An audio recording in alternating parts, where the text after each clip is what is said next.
This problem is for black to make a living shape. Black really has no choice here, because in the life and death chapter, I covered that you need at least 6 points in your territory to make a secure living shape. So black's only move is here. There's no other choice. Black plays here, it's a bulky 5. If black plays this, then this will be a ko. And if black plays anything else, the ice space is too small. So in this situation, standing down here is a great move, right? It's 6 points.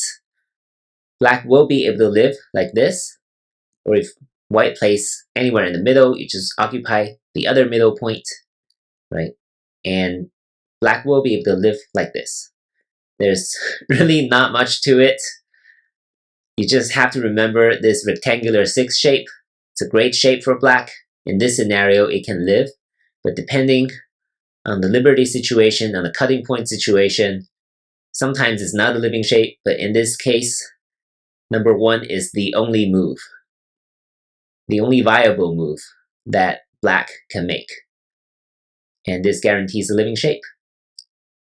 Thank you for watching.